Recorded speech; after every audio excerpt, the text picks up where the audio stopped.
uit ons blik. Hier kan die Here deur ons werk. Hier is ons tuis, hier is ons huis. Hier waar elkeen iemand is en iemand word. Goeiemôre almal en baie welkom by vandag se Huiskerk. So vandag is die tweede tema in ons preekreeks. Die reeks gaan oor die Bybelse waardes wat vir ons help om te leef in 'n onstuimige wêreld. Verlede week het ek gepraat oor die waarde van nederigheid. So kom ons lees oor vandag se waarde. Ons gaan lees uit Matteus 7 vers 1 tot 5. Nou net eers 'n bietjie agtergrond. Die teks is deel van die bergrede wat ons kry in Matteus hoofstuk 5 tot 7. En dit is waar Jesus met mense praat oor baie praktiese goed wat belangrik is vir sy volgelinge om uit te leef. So kom ons lees vers 1 tot 5 hoofstuk 7. Moenie oordeel nie, sodat julle nie geoordeel word nie. Want met die oordeel waarmee julle oordeel, sal julle geoordeel word. En met die maat waarmee julle meet, sal vir julle afgemeet word. Waarom sien jy die splinter in jou broer se oog raak, maar die balk in jou eie oog merk jy nie op nie? Of hoe kan jy vir jou broer sê, laat my toe om die splinter uit jou oog te haal, maar wat van die balk in jou eie oog? Skynheilige, haal eers die balk uit jou eie oog, dan sal jy goed kan sien om die splinter uit jou broer se oog te haal. Een van die lekker goed vir ons as ons gaan kamp is om mense te kyk. Veral as hulle so begin tent opslaan en afslaan. Ons verkies om altyd vroeg by 'n kampplek te wees, sodat ons ons goed kan regkry en kan ontspan. So gewoonlik die tyd wanneer ander mense by die kampplek aankom en die kamp begin volloop, dan sit ons al met 'n glas wyn en dan sit en kyk ons hoe die ander mense kamp opslaan. Mense kan baie vinnig sien wanneer mense nie gereelde kampers is nie en wanneer mense ou kampers is, in die manier hoe hulle kamp opslaan. En couples is altyd interessant om dop te hou, as couples begin saam tent opslaan, want party van hulle sukkel met daarmee. Ek en Jalies kamp nou al baie jare, so ons het 'n system en ons verstaan mekaar en dit gaan vinnig. Maar party couples sukkel maar erg en dan sien ons hoe hulle krapperig raak met mekaar en met mekaar begin beklei en ons sit met ons glas wyn en ons sit en giggel oor hulle. Soms is dit mos lekker om mense so te sit en judge. Kom ons wees nou maar eerlik daaroor. En ons almal doen dit. Ons doen dit wanneer iemand by 'n vertrek instap. Ons oordeel mense op grond van hoe hulle lyk, die klere wat hulle dra, hulle hare en met hulle voorkoms en alles. Nou dit is nou bietjie meer tong in die kies voorbeelde, maar ons is vinnig om mense te beoordeel en te oordeel en om mense te label op grond daarvan. Kom ek noem 'n paar voorbeelde. Ons sien 'n taxi wat in die geelstreep verby almal jaag in die verkeer en ons dink, daai idioot, hulle is almal so. Iemand by binnelandse sake of by die bank help ons nie om soos wat ons graag gehelp sal wil word nie, en dan is ons reaksie, hulle is almal ewe sleg by hierdie plek. Of alle politici is onbetroubaar en skelm.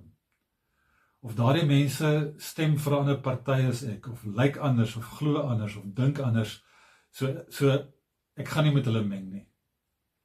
En deesdae met sosiale media het ons mos nog hierdie cancel culture ook. So as iemand iets sê waarvan ek nie hou nie, of iemand het 'n opinie wat nie met myne ooreenstem nie, dan kanselleer ek hulle net eenvoudig.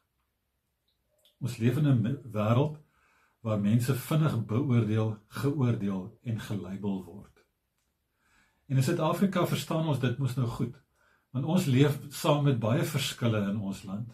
Rasse, taal, klasseverskille, kultuurverskille, en ons is vinnig om mekaar te oordeel en mekaar in boksies te sit en mekaar te wantrou en te sê, hulle is die probleem.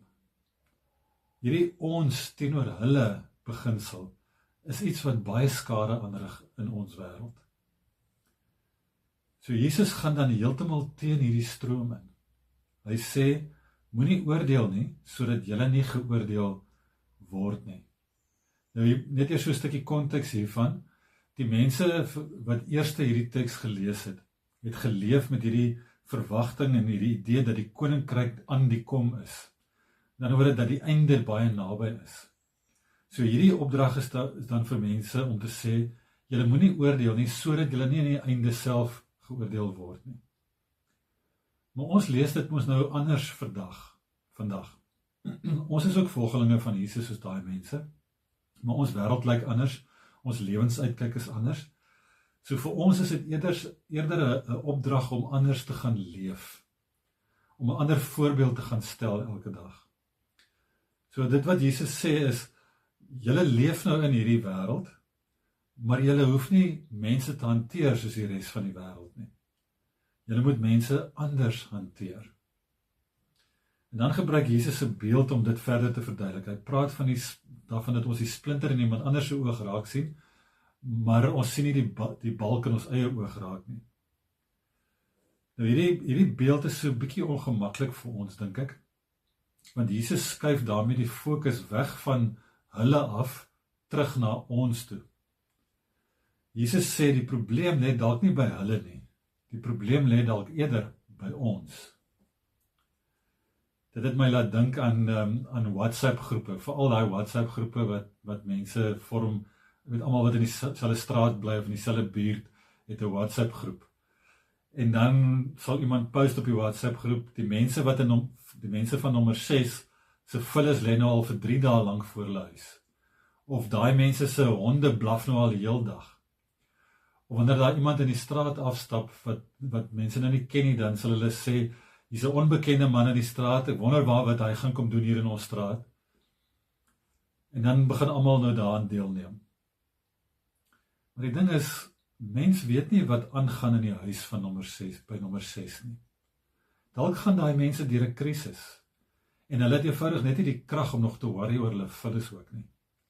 En die persoon wat in die straat verbystap, die onbekende persoon, is dalk iemand wat net 'n kort pad vat, of op pad is werk toe, of op pad is om by iemand te gaan kuier. Maar ons is vinnig om te oordeel, sonder dat ons al die inligting eers het. So die probleem lê by my, nie by daai ander mense nie. So die beeld van die splinter in die balk, daarmee nooi Jesus mense uit om selfondersoek te doen. Hy sê om te oordeel sonder selfondersoek is gevaarlik. Want daarmee sê ek eintlik, ek is beter as ander mense. Ons het nodig om eers oor onsself te dink, voordat ons enigiets oor ander mense dink en sê. Kom ek vat dit alles saam met 'n beeld. Dit werk bietjie soos die verskil tussen 'n hof en 'n kliniek. 'n Hof is 'n plek waar iemand aangekla word, en daar's 'n regter wat aan die oordeel vel. So bewyse word opgeweeg en 'n uitspraak word gelewer. Iemand word geoordeel en skuldig bevind. Dit is hoe ons ook baie keer mos nou mekaar hanteer. Ons luister net om te beoordeel en te oordeel en iemand te beskuldig. Ons maak bewyse by mekaar en dan vorm ons 'n opinie en ons label mense. Soms vorm ons selfs 'n opinie sonder dat ons eers al die bewyse het. En ongelukkig is dit ook baie keer hoe die kerk optree teenoor mense. Maar 'n kliniek is anders. Mens gaan nie kliniek toe omdat jy beskuldig is van iets nie. Die bewyse wat by 'n kliniek bymekaar gemaak word, is om te probeer bepaal wat iemand makeer. En wat nie om jou skuldig te bevind aan enigiets nie. By 'n kliniek word mense ook nie geoordeel nie. Almal is gelyk in 'n kliniek. Enige iemand kan daar instap om gehelp te word. So die kliniek is 'n plek waar mense gegaan om gehelp te word. Ek dink ons, die kerk, moet meer soos 'n kliniek wees. Ons is nie hier om mense te beoordeel en te oordeel nie.